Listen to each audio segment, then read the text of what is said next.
ព័ត៌មានទី2គឺប្រធានខាង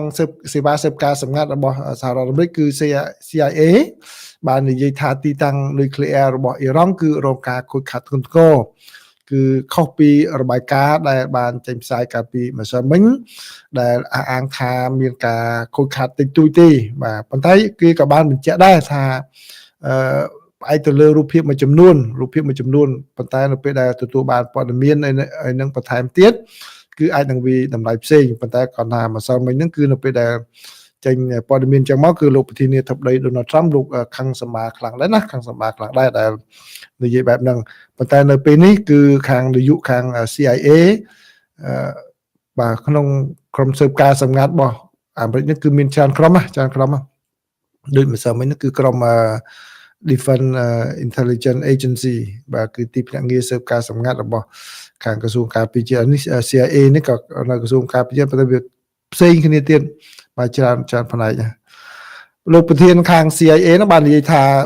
អង្គភាពស៊ើបការសម្ងាត់ដែលព័ត៌មានដែលបានមកគួរឲ្យជឿទុកចិត្តបានបង្ហាញថាកម្មវិធីនុយក្លេអ៊ែររបស់អ៊ីរ៉ង់ត្រូវបានខូចខាតយ៉ាងធ្ងន់ធ្ងរដោយសារប្រតិបត្តិការទម្លាក់គ្រាប់បែករបស់សហរដ្ឋអាមេរិកកាលពីចុងសប្តាហ៍មុន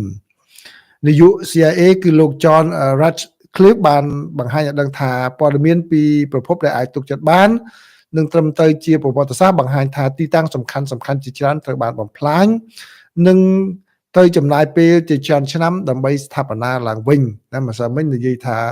ជាការដើរថយក្រោយប្រហែលជា 2-3 ខែទេអាចដំណើរការឡើងវិញឥឡូវនៅពេលនេះគាត់ថាគឺទៅចំណាយពេលច្រើនឆ្នាំតម្រាំស្ដារឡើងវិញអញ្ចឹងព័ត៌មានហ្នឹងគឺដូចខ្ញុំបានបញ្ជាក់ពីខាងដើមនេះគឺ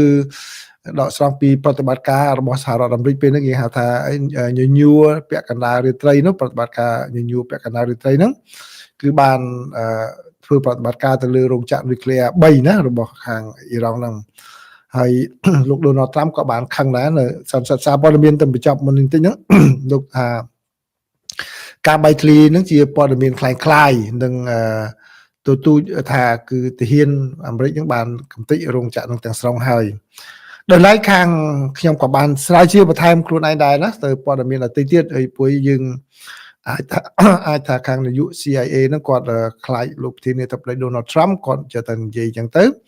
ក៏ប៉ុន្តែខាង BBC បាទ BBC គាត់បានរូបភាពមកពីផ្កាយរណបដែរ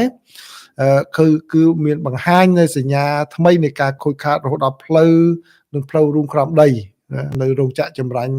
ជាតិអ៊ុយរ៉ាញ៉ូមហ្វូដូណាជឿជាងគេហ្នឹងអញ្ចឹង BBC គាត់រាយការណ៍ដែរគាត់បានប្រភពផ្សេងបានរូបថតផ្សេងគាត់ថាបង្ហាញរូបថតហ្នឹងគឺខ្ញុំក៏បានមើលរូបថតហ្នឹងឃើញខូចខាតណាគាត់ BBC បង្ហោះមកហ្នឹងគឺនៅរោងចក្រហ្វូដូហ្នឹងគឺខូចខាតអញ្ចឹងរូបភាពមុនអាចនឹងបានមុនប៉ុន្តែរូបភាពក្រោយនេះគឺអ៊ីស្រាអែលក៏ទៅបាញ់បន្ថែមនៅថ្ងៃ23ថ្ងៃ23ផ្សេងមួយថ្ងៃទៀតហ្នឹងគឺឃើញតិចទីបន្ថែមទៀតដែរនៅលើទីតាំងហ្នឹងដូច្នេះការឃើញខាតហ្នឹងគឺមាននៅលើរោងចក្របរមាណូIsfahan ហើយនឹងNatan ហ្នឹងផងដែរដែលសហរដ្ឋអាមេរិកបានដាក់ហ្នឹងឲ្យខាង BBC ក៏បានរាយការណ៍ឃើញថាឥឡូវហ្នឹងឃើញមានសកម្មភាពខិតខំជីកដីដើម្បីលុបរណ្ដៅដែលបានរងដោយសារគ្រាប់ផ្លោងដាក់ហ្នឹងគឺនៅខាងរោងចក្រ Natan ហ្នឹងគឺបានឥឡូវនេះខាងអ៊ីរ៉ង់រៀបចំសកម្មភាពឈូសឆាយដើម្បីបំពេញចន្លោះដែលបាក់នឹងវិញហើយតើតើនឹងរឿងដែរគឺលោកប្រធានាធិបតី Donald Trump ក៏បានប្រកាសដែរថាសហរដ្ឋអាមេរិកនឹងជួបប្រជុំជាមួយនឹងអ៊ីរ៉ង់ណានៅសប្តាហ៍ក្រោយទោះបីជាយ៉ាងណាក៏ដោយគឺលោកមិនបាននិយាយថាតើចាំបាច់ត្រូវមានសម្រេចឲ្យបានកិច្ចព្រមព្រៀងនុយក្លេអ៊ែរឬទេណាពីព្រោះអីលោកថារោងចក្រនុយក្លេអ៊ែរនឹងវាខូចខាតទៅហើយមិនអាចធ្វើអីបានត្រូវចំណាយពេលរាប់ឆ្នាំនោះដូច្នេះពេលជួបគ្នានៅខែក្រោយអីហ្នឹងឬក៏យ៉ាងម៉េចហ្នឹងគឺមិនបាច់តែមានកិច្ចព្រមព្រៀងក៏បានតែសំខាន់ឲ្យតែនិយាយថាឈប់ធ្វើ